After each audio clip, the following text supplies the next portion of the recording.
In today's episode, a crocodile farmer tending to his 40 crocodiles falls inside the crocodile pit.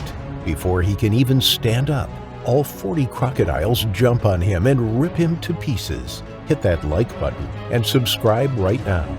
This is the terrifying crocodile attack on Luan Nam. Welcome to Final Affliction. When we think of farming, we typically think of fields of wheat or a herd of cows. But in some parts of the world, crocodiles are farmed. They are produced not only for their meat, but for their skins and eggs as well. It is a big business in places like Cambodia, where it provides a living for many families. But unlike farming cows and sheep, this farming is a deadly game. When your livestock consider you as their prey, you know you need to be tough to survive. One wrong move, and it could be game over. Luan Nam was a veteran in the business of crocodile farming. He was 72 years old and farmed more than 40 crocodiles on his land. His farm was one of more than 900 across Cambodia, just outside Siem Reap, Cambodia's second largest city. 60% of the kingdom's crocodile farms are situated in this region. The climate is ideal for crocodile production, but not much can be said of the conditions in which they are kept. In Cambodia, Siamese crocodiles and saltwater crocodiles are the most common species to be farmed. Hong Kong, China, and Taiwan are the biggest importers of crocodile products in the world. They consume the meat and use different body parts in traditional medicine and pharmaceuticals. More than 1 million skins are exported by crocodile farmers every year, and these are highly prized in the fashion industry.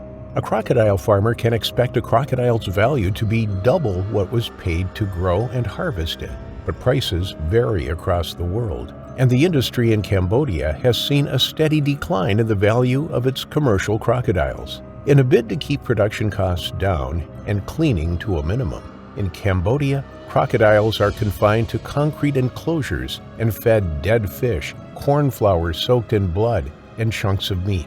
It is a miserable existence for these prehistoric reptiles.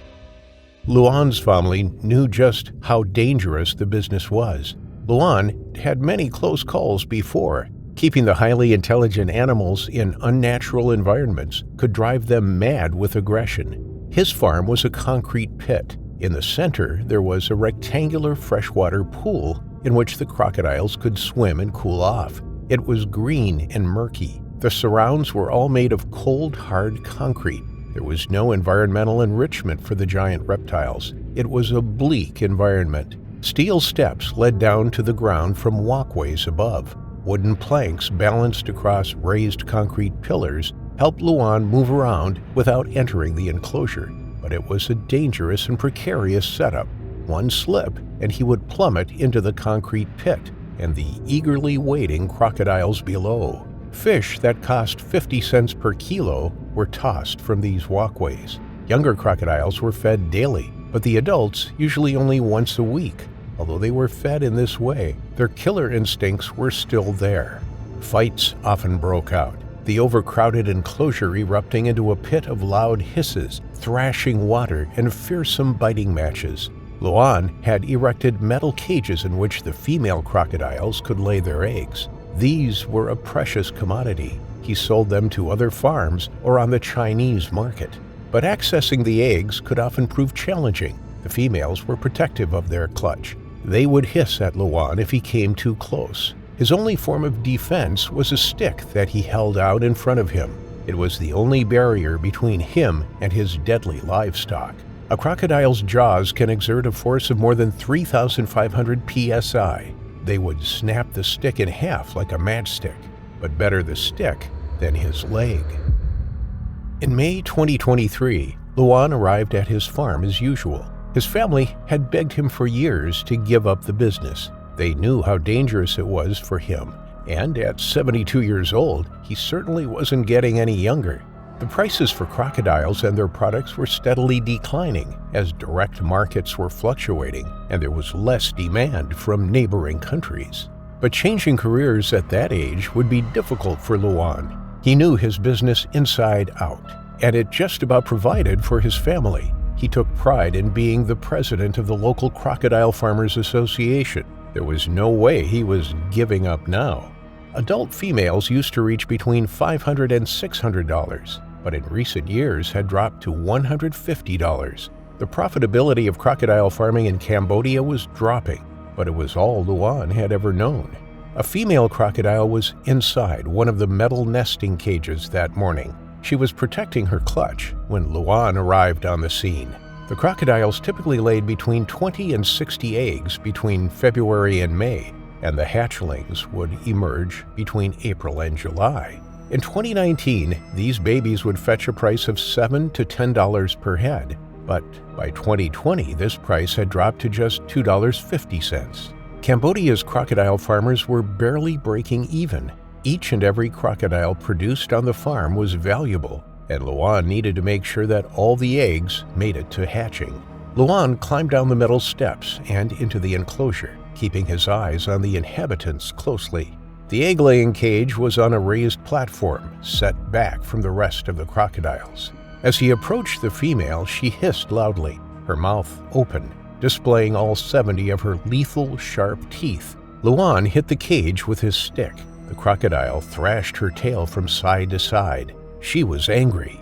Luan prodded her, and she began to move out of the cage. As she neared the edge of it, she suddenly lunged at Luan's stick.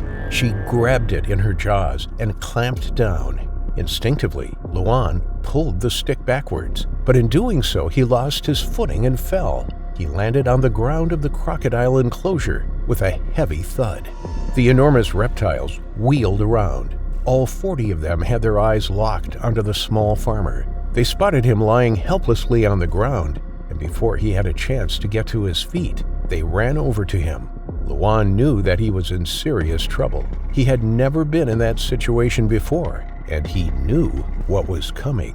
In an instant, some crawled out of the water, dragging themselves onto dry land. Others, basking on the side of the pool, leapt to their feet. As they ran towards him, their tails swayed from side to side, and their short legs moved quickly underneath their enormous, heavy bodies. Their mouths were closed in their characteristic toothy grin, but as they came within striking distance, they opened, gaping wide. To them, this was fresh meat at feeding time. Before he could react, one quickly lunged forward and grabbed Luan's leg. It shook its head, shaking the man violently from side to side. He cried out and tried to reach down and release himself from the vice-like grip. But as he did so, another launched an attack, this time biting down on his arm. It violently ripped his arm from his body and swallowed it, whole, in front of him. Blood poured onto the concrete. Luan was desperate. Nobody was around to hear his cries. Nobody knew the danger he was in.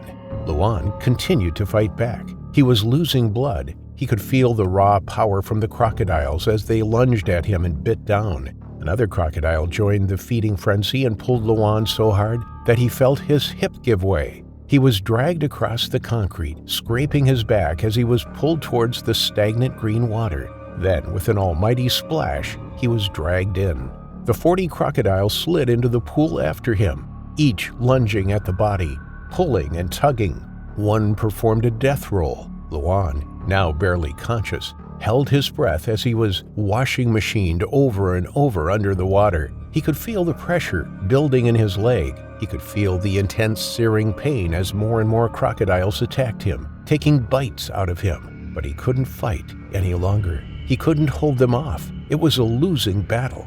In less than a few minutes, Luan had lost his fight. His body lay limp in the water. Swirls beneath the surface and splashes around his limbs continued. The green water turned red as the crocodiles feasted, tugging at the corpse.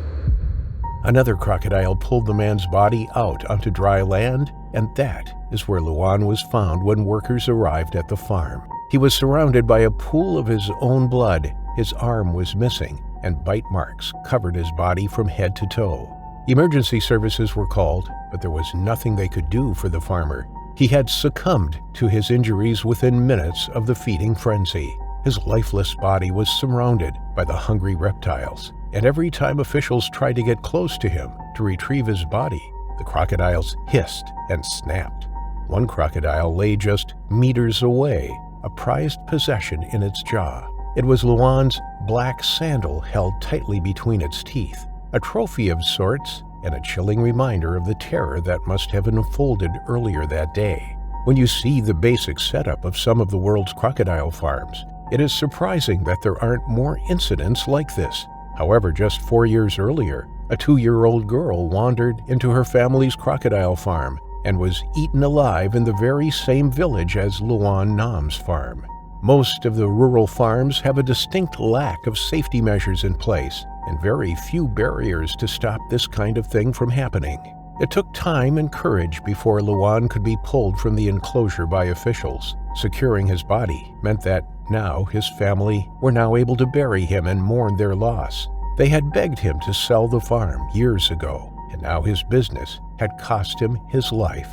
After his death, Luan's family sold the farm and all the crocodiles in it, something Luan should have done years before, but tragically never did.